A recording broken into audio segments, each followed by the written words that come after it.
The Vesalius project means a lot to Karger, as Karger and anatomy have a strong connection. In 1954, with the publishing house under the leadership of my grandfather, the first edition of Wolf Heidecker's Atlas of Human Anatomy was published, and it saw 5 further editions and was translated in different languages such as Japanese and Arabic.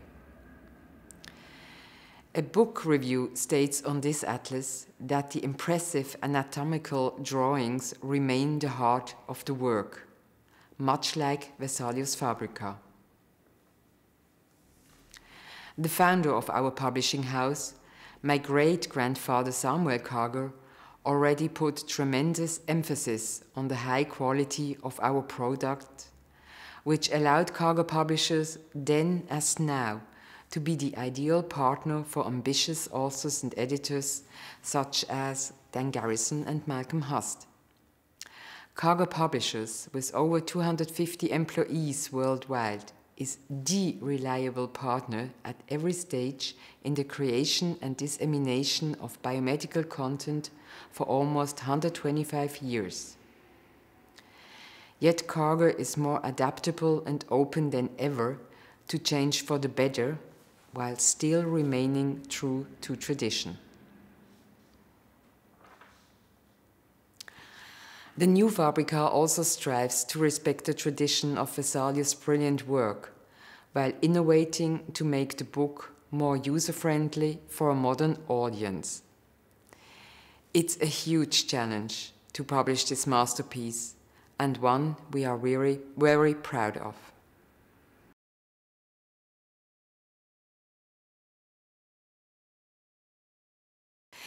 The reason why Karger publishes the translation of the Fabrica is that one day, one of the translators, Dan Garrison, and his wife Tina, walked into the main entrance of our publishing house here in Basel.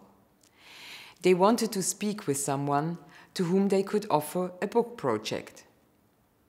And this first discussion already made clear what a fascinating project this is. So it was decided to discuss it further at the Frankfurt Book Fair with my father, Thomas Karger.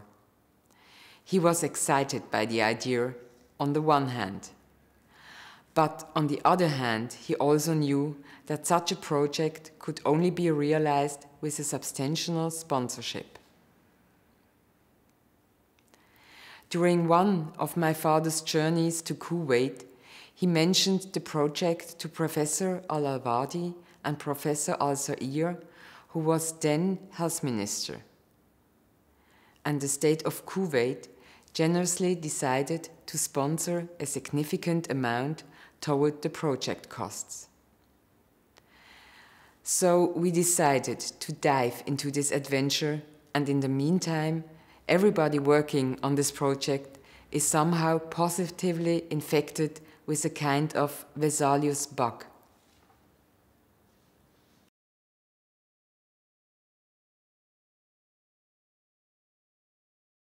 I think there is really such a thing as a Vesalius bug, and I especially have this kind of fever. The more we learn about the Fabrica and the gorgeous illustrations, the more intriguing it becomes, and more connection between Basel and our work are uncovered. So Karger, with his headquarters here in Basel, is exactly the right publisher to do this enormous and slightly crazy job to bring to life the medical revolution of the 16th century for a 21st century audience. You would like to hear an example? The famous anatomist Gerhard Wolf Heidecker, whom I mentioned before, led the Anatomical Institute here in Basel after the Second World War. The institute today also houses the Anatomical Museum of Basel, where one of the skeletons that Vesalius prepared is still on display.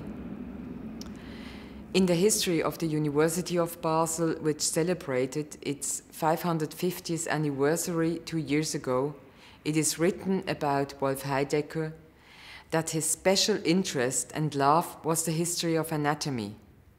And within that work, try a guess, Of course, Andreas Vesalius in Padua and Basel, where the famous De Humani Corporis Fabrica was published and printed in 1543. And so, Vesalius Fabrica comes full circle.